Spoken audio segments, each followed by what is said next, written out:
Chapitre 2. Apprendre à voler. Lorsqu'il revint à lui, la nuit était depuis longtemps tombée, et au clair de lune, il flottait à la surface de l'océan. Ses ailes dépaillonnées étaient de plomb, mais l'échec lui pesait davantage encore. Sans force, il souhaitait que leur poids fût suffisant pour l'entraîner doucement vers le fond, et pour qu'ainsi tout fût consommé. Tandis qu'il sombrait, une étrange voix profonde parlait en lui. « Il n'y a pas d'illusion à me faire, je suis un goéland. De par ma nature, un être borné. Si j'étais fait pour apprendre tant de choses sur le vol, j'aurais des cartes marines en guise de cervelle. Si j'étais fait pour voler à grande vitesse, j'aurais les ailes courtes du faucon, et je me nourrirais de souris, et non pas de poissons. Mon père avait raison. Il me faut oublier toutes ces folies. Je dois, à tire-d'aile, revenir chez moi, vers ceux de ma race, et me contenter d'être ce que je suis, c'est-à-dire un pauvre goéland borné. » La voix se tut, et Jonathan approuva. La place d'un goéland, la nuit, est sur le rivage. Il jura que désormais, il serait un goéland comme les autres. Tout le monde s'en trouverait mieux d'ailleurs.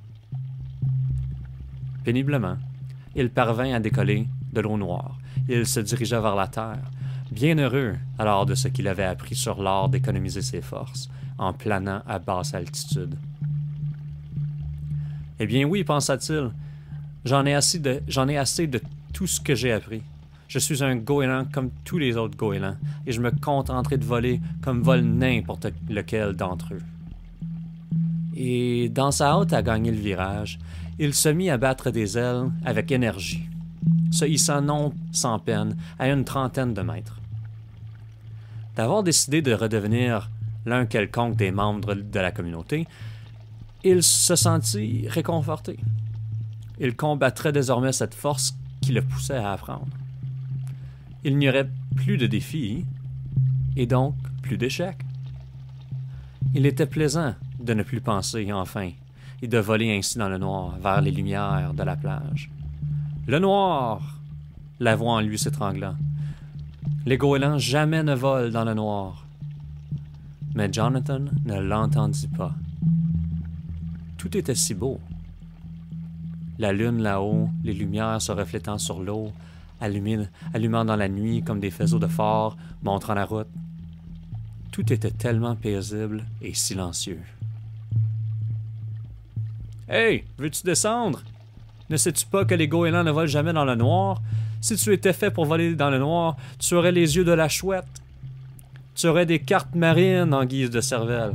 Tu aurais les ailes courtes du faucon. » Et soudain, là, dans la nuit, à 30 mètres de la surface des flots, Jonathan Livingston le goéland sursauta.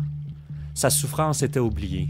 Ses sages résolutions s'évanouirent. Évidemment, des ailes courtes! Des ailes courtes de faucon! Voilà la solution, j'étais stupide! Tout ce dont j'ai besoin, c'est d'une aile minuscule. Tout ce qu'il me faut faire, c'est replier la plus grande partie de mes ailes et ne voler qu'avec l'aide des seules extrémités. Des ailes courtes! Il se hissa derechef à 600 mètres au-dessus de l'océan sombre et, sans se laisser arrêter un seul instant, par l'éventualité d'un échec ou même de la mort, il plaqua, serré, contre son corps la partie antérieure de ses ailes, n'opposant à l'air que la mince lame de ses rémiges et piqua à la verticale vers les flots. Le mugissement du vent devint monstrueux dans ses oreilles. 105, 145, 180 km/h, et toujours plus vite. La poussée du vent sur sa voilure à 200 km/h était maintenant bien moindre qu'elle ne l'avait été à 105. Une minime torsion des extrémités de ses ailes lui permit de redresser à l'horizontale, volant au ras des vagues tel un griboulet de canon sous la clarté de la lune. Les paupières presque closes, les yeux réduits à 2 fentes pour se protéger du vent, il se réjouit. 200 km/h et tout bien contrôlé.